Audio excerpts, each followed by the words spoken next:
দিতে চেয়েছি। পশ্চিমবঙ্গে একটা ন্যারেটিভ তৈরি হয়েছিল যে 30% মুসলিম ভোট আছে বা 25% মুসলিম ভোট আছে, তো সেটা নিয়েই মমতা বন্দ্যোপাধ্যায় ক্ষমতায় ফিরে আসবেন, তারাই এখানে রাজনৈতিক শক্তির পরিবর্তন নিয়ে আনবো। সেটা যে হয় না, আমি প্রথম দিনই অ্যাপিল করেছিলাম সমস্ত সংখ্যালঘুদের কাছে যে ভাই, বিজেপি তোমাদের শত্রু নয়, আমাদের রাজনীতি প্রতিহিংসার রাজনীতি নয়, আমাদের লড়াই কোনো ধর্মের বিরুদ্ধে, আমাদের লড়াই কোনো ধর্মের বিরুদ্ধে লড়াই নয়, আমাদের লড়াই জিহাদিদের বিরুদ্ধে, র্যাডিক্যালাইজেশনের বিরুদ্ধে। একটা ভবিষ্যৎ প্রজন্ম সুস্থ সামাজিক আপনাদের পক্ষ থেকে আসে, চেষ্টা করুন। আর একই সঙ্গে এটা মনে রাখবেন যে আসামের ডেমোগ্রাফি থেকে শিক্ষা নিন, দ্বিতীয়বারের সরকার এসছে, তৃতীয়বারের জন্য সরকার আসবে আরো বড় ব্যবধানে। এটা কালের দেওয়াল লিখন, এটা হবে, তো সেই ভেবে আপনারা ভোট দেবেন। সঙ্গে কিন্তু আমি যদি বলি যে স্বাধীনতার পর থেকে এটা একটা বিরল নির্বাচন, যেখানে সংখ্যালঘু যেদিকে ভোট দেয় তারা সেই দল ক্ষমতায় আসে।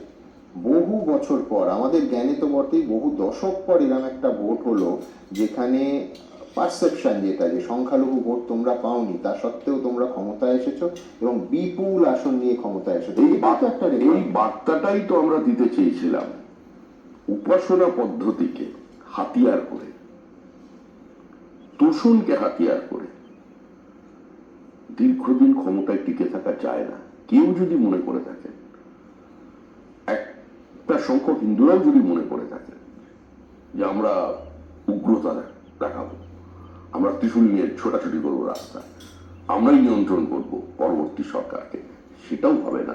এমন কোন ছবি দেখাতে পারেন যে শ্যামাপ্রসাদ মুখার্জি মাথায় বিরাট একটা তিলক কেটেছে, গলায় রুদ্রাক্ষের মালা পরে তিনি দাঁড়িয়েছেন, কিন্তু প্রণবানন্দজি মহারাজ হিন্দু রক্ষার্থে ত্রিশূলটা তার হাতে তুলে দিয়েছিলেন, তার নিজের ত্রিশূল দিয়েছিলেন। তিনি যদি চলে যান পৃথিবী ছেড়ে, মানে খুন করা হয় তাকে, সেদিন এই পশ্চিমবঙ্গে অরন্ধন হয়েছিল। 3 দিন অরন্ধন হয়, যে এরকম গ্রাম এরকম শহর আছে, কোনো পার্টির ডাকে নয়। তো সেরকম ভাবেই আমিও কংগ্রেসের নেতারা ছিল, যাকে পেজ টুপি পরে ভোট চাইতে হয়নি, কিন্তু প্রতিনিধিত্বমূলক গণতন্ত্রে একজন সংখ্যালঘুকেও তোমরা টিকিট দিলে না, তোমাদের একজন বিধায়ক নেই। আমি সংখ্যালঘু উন্নয়ন মন্ত্রকটা কে চালাবে, ওই দপ্তরটা কে চালাবে? সেটা পার্টি ঠিক করবে কে চালাবে। না, আমি বলছি তিনি তো সংখ্যালঘু হবেন না। সংখ্যালঘু না হলে তো সংখ্যালঘুর উন্নয়ন করা যায়?